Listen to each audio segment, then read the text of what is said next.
Welcome, everybody. This is Jane Gardner of Finding Your Purpose TV. And today on Finding Your Purpose Spotlight, we're talking to Jann Freed, a PhD doctor. Sorry, my apologies, Jann. Dr. Jann Freed, PhD. She was a college professor of business management and leadership. And after 30 years as a tenured professor and an endowment chair, she started an encore career as a leadership development and change management consultant. And she is the author of several books and co-author of at least 5 books. And her last book is Leading with Wisdom, Sage Advice from 100 Experts, which we'll be talking about. And we'll also be talking about her new book. So Jann, welcome. Please just say hello and say hello. Hey, I'm pleased to be here, and it was nice to make a connection with Jane, and thank you very much for inviting me to your show. Oh, thank you. Thank you, Jann. One of the things that I love to talk about with people is finding their purpose. And obviously you've been doing your purpose for a long time. But I'd like to talk about your new purpose, which is the Leadership Development and Change Management Consultant, and how you got to that journey, because of course, previously you were in academics. So thank you, Jann. How did that happen? Yeah, well, it's interesting. So I fell into higher education teaching and absolutely loved it. Taught a lot of different courses, but I had to drive 2 hours a day, an hour each way to get to my work. And when my kids graduated from college, my husband said, we can afford to take a risk. You're tired of driving. And I was at the stage in my life where I wanted to give back to the community, and I couldn't give back to the community where I lived because I worked out of town, and I couldn't give back to where I worked because I lived out of town. So I had to make a change, and I have not looked back. Fortunately, I was able to teach a graduate leadership course for a different university for the past 10 years. So I kept my foot into teaching. And as a leadership development person, I do workshops, I do speaking, I do some coaching, and it's really the same skill set that I enjoyed so much when I was teaching full time. So I eliminated grading papers, which is always kind of the hardest part about teaching. So I don't have to do that, and I can still use some of the same, skills. And I have just loved it. And so that's kind of been my journey, taking the same skills that I like to use, but to a different audience. Oh, wow. Yeah, that's great. And I guess you probably started writing books when you were in academics, because that's probably one of the requirements. But you're now doing, maybe you could tell us when you started your leadership book, Leading with Wisdom, and that you're writing a new one, and what we can claim from that. No, that's good, Jane. I really started the leadership book. I was on sabbatical in 2004, 2005, and my oldest son was graduating from high school, and I wanted to be home more with, since that was his last year home. But in order to get a sabbatical, I had to have a research project. So I started this project, and it's kind of interesting. I met Jim Collins, author of Good to Great, and he was speaking at a big presentation, giving a big presentation where I live, and I was able to kind of chat with him afterwards. And in talking with him, he said, give me a call. We'll talk about this. Because I asked if I could be an apprentice, if I could come study under him. I said I was going to be on sabbatical, and, I wanted to learn from him. Would that be possible? And he said, well, I've never had anybody ask me that before. So he said, why don't you give me a call? So I called him, and we had a conversation. He said, you don't need to come learn from me. He said, let's just talk about what it is you want to do. So he asked me several questions, and I said, well, I love to interview people. I love to, leadership is my focus. I held an endowed chair in leadership and character development. And so I said, that's my focus. I love to interview people. And he said, well, everybody's, he said, there are a lot of people writing leadership books and everybody's got the 7 habits of this or the 10 principles of that. And he said, no one's really tying it together. So he said, why don't you be that person? So why don't you reach out, interview some of the top people and analyze the data and tie it together. So I set off on this journey, and it says sage advice from 100 experts, but I really interviewed more than 100 people, and I continue to interview people. It's just kind of a hobby, and I have a blog and I have a podcast series called Becoming a Sage, and you can learn more about that on my website. But so I started interviewing these people, and that was about in 2005. And about 2010, I was, no, maybe 2009, I was done interviewing people basically for the book. And I started analyzing the data, and then I started contacting publishers. And the book was published by ATD, Association for Training and Development. And each chapter is a theme that emerged out of the research. And so I'm really proud of the book because I think it's timeless. It's not really what I think. It's what I learned from interviewing what I say some of the top thought leaders in the field. Some of these people are now deceased, such as Warren Bennis and William Bridges, a real expert on transitions. Angeles Arian. I integrate a lot of different areas of which I looked for experts. But, I think it's timeless what I learned, and we can talk more about that. Yeah. So anyway, that's about leading with wisdom, sage advice from 100 experts. Oh, wow. Yeah. So it's actually quite an older book in that you're, before what the internet is now. So that's awesome because good is great. I've got that upstairs and I haven't read it yet. So I'm going to have to read it now that you've met him. And you're gonna have to read it. Yeah. I mean, he coined the phrase good to great. Yeah. So you hear leaders talking about that. Yeah, right. Oh, wow. It was published in 2013, but I really do think the methodology that I used and the analysis that I did, I really think it's timeless. And what's interesting, Jane, is my driving question. I really only had 5 questions, and then I would probe for specifics. But my driving question was, how can I best prepare people to be the kinds of leaders needed in these uncertain times? Wow. And since the book was published, the times have only become more uncertain. So I think the book is even more relevant now than when it was published. Wow. Yeah. I've got the book and I haven't read it yet. So we'll be talking at another time again about the book and leadership. But for now, maybe we could just have a quick summary of it's some of the top tips from the leaders that you also use in your practice, obviously, when you're doing your change management, leadership development, that, you've incorporated it into your own training. That would be great. Yeah. Well, again, I know this is on your website, but if listeners go to my website, you can download my top 10 tips for leading during crises, and they really come out of my book. But what I would share right now is the fact that leaders during this pandemic, the critical skills are what we call the soft skills. And these are the skills that are often not taught in business schools, in business courses, maybe in organizational behavior or leadership. But the soft skills are those that are they're qualitative, they're not quantitative. I say the answers are not in the back of the book. So the soft skills are those interpersonal, dynamic relationship skills. And when I'm doing workshops and courses and teaching and coaching, I emphasize that leadership is not about a position. It's not about a title.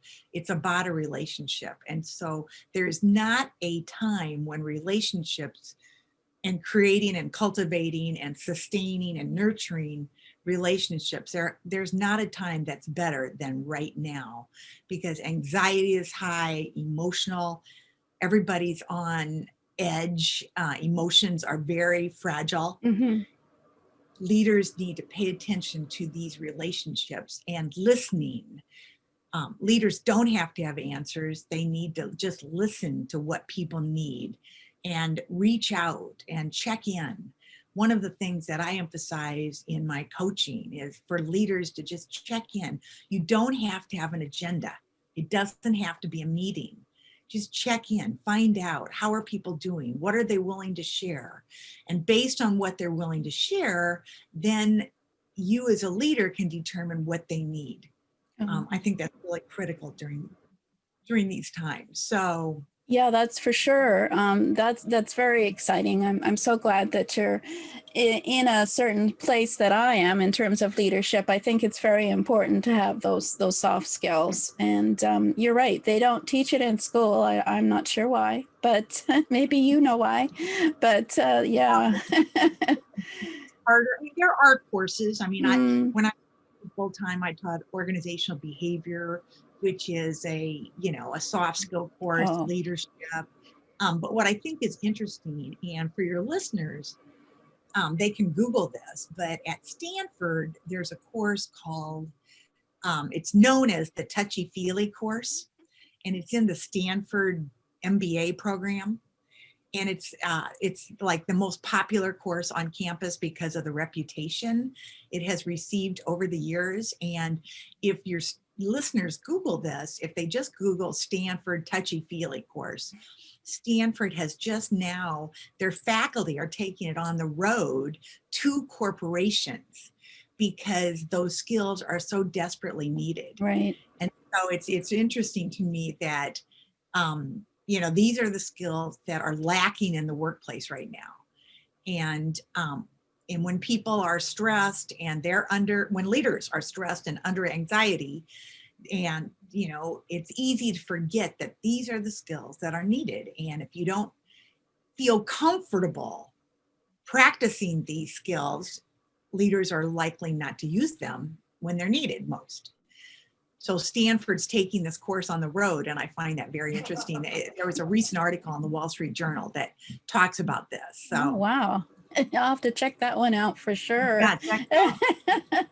I have had a discussion with people. Hopefully, this isn't too. I mean, you know about culture and Mhm. how there's a problem with cultural differences when you're a leader, and I hope, and obviously to do leadership.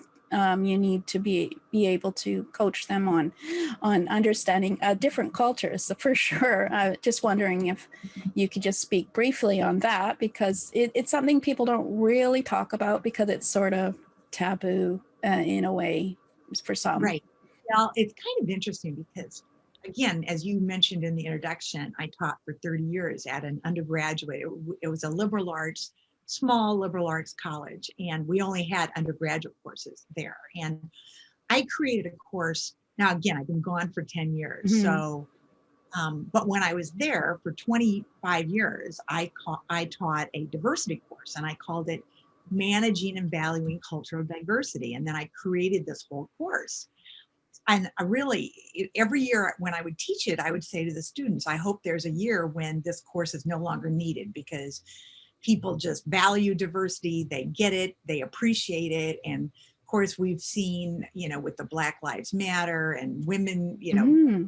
Me Too movement, we see where these skills are still lacking big time. Yeah. So it's kind of interesting that I taught this course for 25 years. Now, what's ironic about it is these kinds of courses, people who tend to take these kinds of courses tend to already appreciate diversity. So sometimes you're preaching to the choir for the majority of students. They love this, they love it. But in that course, I talked about every aspect of diversity we had a very broad umbrella. Diversity was a broad umbrella that under this umbrella, we would talk about age, religion, sexual orientation, um, ethnicity for sure, social status. We even got into lookism. Um, Yeah, that's great. I'm sure I'm forgetting, but we really talked about a wide variety. Disability, or Mm. Very important. Yeah. yeah. And then I would so they had to do a lot of reading, they had to do a lot of writing, they had to journal. And on every topic, I would bring in a guest speaker, because I said to the students in the syllabus, I said, I'm a white woman. I'm a straight heterosexual white woman. I cannot speak from personal experience from all these different aspects. So I would bring in a guest speaker, and sometimes two, depending on the topic, for every topic. I mean, I would bring in, a former student who was blind because of an accident, but had a corporate job. I would bring in people using a wheelchair. I would bring in a lesbian, woman and a man. I would bring in a lesbian couple who had kids. I would bring in someone from the Jewish perspective, because the college that I taught at was faith-based from a Christian tradition. So I would bring in, someone from the Jewish faith, bring in a Black colleague of mine who's from Ethiopia, bring in, just a whole variety of people. And, again, students would get their eyes open, because it's so easy to just look at life and look at work from their own perspective. So to me, it was a very valuable, very moving course, and I always learned something. I would bring in at least one, if not two people living with AIDS. Oh. Because, early on when I first started teaching the course, Jane, it was a time when people thought it was a gay man's disease. That is how our culture has evolved since then. So it was very moving. So you're right. I mean, diversity, it matters. And, today, the whole idea is get over fears, and I would say to the students, you don't have to understand these various aspects of diversity. You may never understand it, but you have to be respectful, because you're going to be working with and for people who are different than you. And the goal is, how can you be fair? And I would say to the students, we all have prejudices, and figure out what they are, because if you don't acknowledge them, you can't overcome them. For sure. And I say to the students, okay, I'll share mine. I said, it's been really hard for me with tattoos, because I grew up, when I was younger, tattoos were not politically correct. They weren't acceptable. And it's become like now a fashion statement, and so I said, I've had to really overcome, that I want to be fair, and I want to be, I have to realize that tattoos don't matter, and so I really had to work on that. So I think when people like myself admit to others, I mean, we're all prejudiced in some way, but we can't overcome that if we don't acknowledge it and address it and be aware of it. That's that acknowledgement piece. Be aware, because the whole goal is we need to be fair. We need to be fair. So it's amazing to me that in 2020, in some ways, we've gone backwards. Yeah, or some people say the conversation has started again, which is good. But I do have to say, my husband would probably divorce me if I got myself a tattoo, because he has the same prejudice on tattoos. Yeah. But anyway, so what's so exciting is that you're writing your new book, and I do not know what death through a difference is. So I'd love to speak to you to speak on that chapter, because that is so intriguing. It's, I would say. Yeah. Okay, so I'm going to answer a few questions here with that question. First of all, my book, I've created this concept called breadcrumb legacy. And breadcrumb legacy, I often say in workshops or courses or when I'm speaking, when do we leave our legacy? And people say, well, when we leave. Okay, well, what do you mean by leave? Well, when we die, when we retire, when we leave a job. And I'll say, that's true. All of that's very true. But we're leaving it all the time. What about when we leave this meeting? What about when I leave this interview with Jane right now? I am leaving some breadcrumbs behind for all of your listeners, for all of your, everyone in your audience. I'm leaving some breadcrumbs right now. And sometimes breadcrumbs are positive, sometimes they're not so positive. And so when we're aware of this, I think we live our life more intentional and more thoughtful and respectful. if we care about the trail we're leaving behind. And so my book is all about breadcrumb legacy. I don't really have an official title yet. I'm working on the chapters, but one of the chapters is called Death Through a Different Lens. And what this is about is, and really this book is an outgrowth of my last book, Leading with Wisdom, because one of my conclusions in that book is it's hard to be a good leader if you're not a good person. So I'm kind of picking up where I left off. And so this breadcrumb legacy book, it's really about how to be a good leader and how to be a good person. And one of the big fears in life is this whole idea of death. And so I developed a leadership course based on what I was learning during my research with Leading with Wisdom. And one of the things that I was learning is the sages said, leaders need to learn about death, dying, and grief because industries are dying, companies are dying, positions are evaporating, and people are dealing with a lot of grief. And what I find fascinating, Jane, is during the pandemic, death has become up close and personal. Yeah. I mean, we're getting death accounts by county, by state, by country, by city. I mean, death is up close and personal. And we're reading about it, hearing about it. In fact, in my local newspaper, they're featuring, every Sunday, they're featuring people who have died within the state, died from COVID. Oh, wow. So, it's kind of a take on 9/11 where remembering these people because they're not just numbers. It's easy to just think of them as statistics, and they're not statistics. They're people and they have families.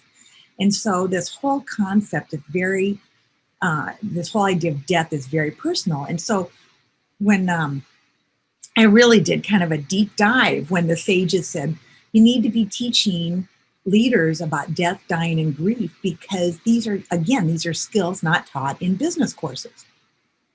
And they were not skills that I taught in my qualitative soft skill courses. So I started integrating them, and I found out that sharing what I was learning and really teaching people about grief, and I've got exercises and assignments and activities that they had to do, but teaching them about this, I found that students, 20 to 22-year-olds, it really resonated with them. That, when I would present papers about this at conferences, academic conferences, my colleagues, my peers would say, how does this go over with 20 to 22-year-olds? Aren't they too young to get this? And I would say, no, it really resonates with them. And my theory is the earlier they have these skills, the younger they are, the better off they are.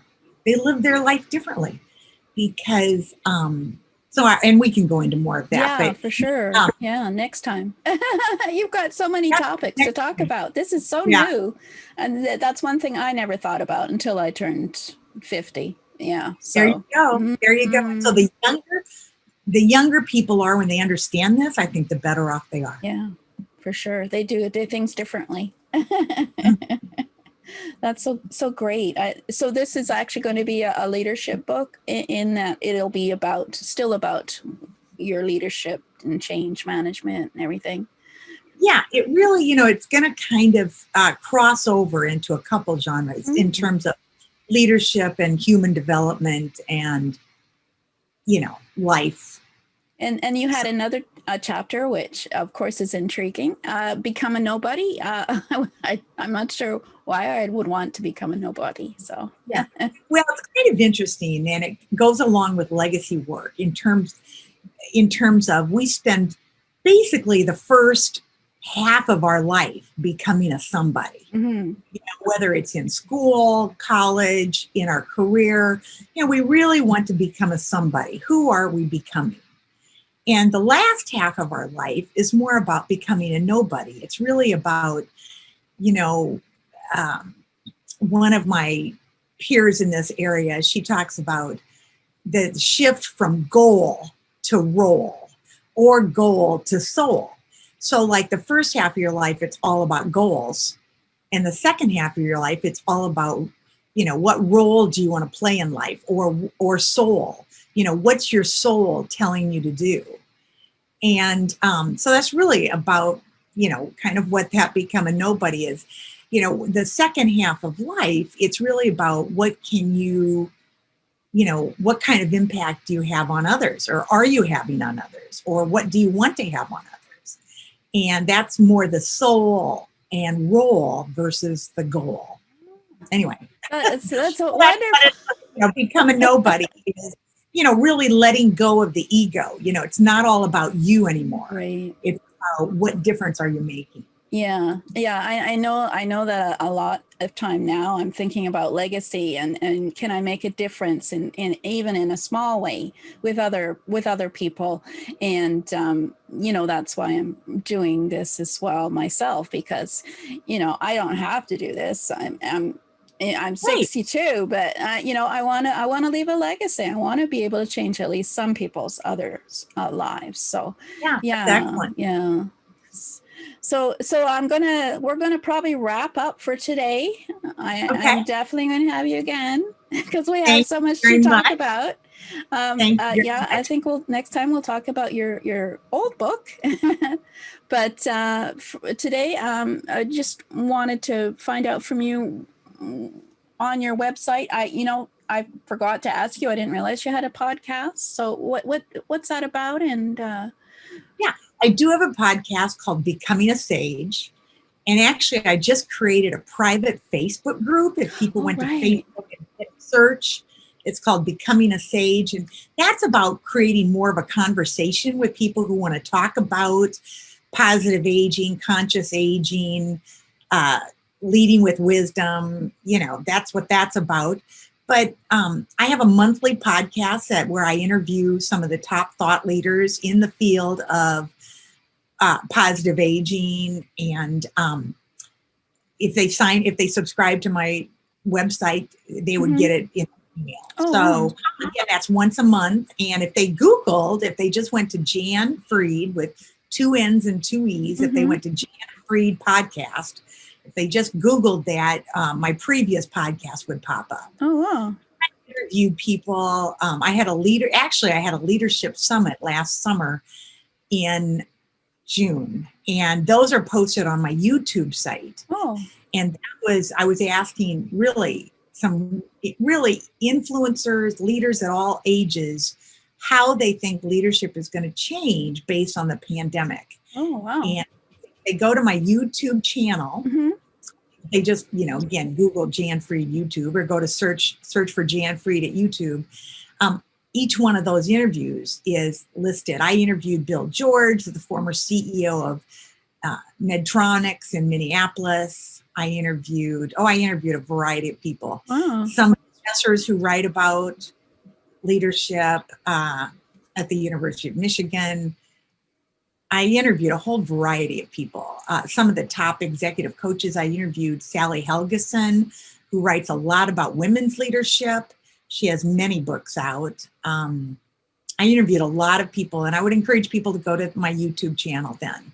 And that really is focused on leadership, how that might change during, because of the pandemic. So, I'm staying busy. Like you.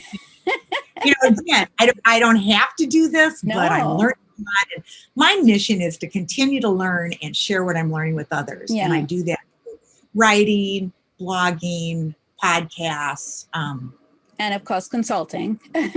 Yeah, for sure. So if anyone wants to talk to you about leadership consulting and change management, do they just go to your website? Or I would say go to my website. I've got a contact page. They can just send me an email, and that'd be wonderful. I'd love to hear from some people. Wow. Yeah. Well, I do want to say I met Jane through this Givitas. Yeah, that's for sure. That was started by Dan Pink. Yeah. And, it's all about giving and helping others. And so I want to thank Jane for helping me. Yeah. And I offered to help Jane in any way possible. So. Yeah, we've got good vibrations. Good vibrations. I like that. I like that. Yeah. I love Dan Pink, and I've got all his books. But that Givitas has been really good for me, and getting a lot of people to volunteer for coming Good. on and interviewing, which is great. So I'd like to thank you, Jann, for coming on today and spending some time with me. And we'll be spending more time for sure. So thank you very much. Thank you very much. Okay. Yeah, thank you. Happy holidays. Yeah, happy holidays. Yeah. For a copy of Dr. Jann's book, Leading with Wisdom, go to Amazon. And for a free copy of the top 10 tips for leading during crises, go to www.jannfreed.com. And you can search for her podcast, Becoming the Sage, as well. On Facebook, she has a private Facebook group for those who would like to talk further about becoming a sage. Thank you for listening. For more, go to findingyourpurposetv.com, where you'll find out more information on values, leadership, finding your purpose. Thanks for listening.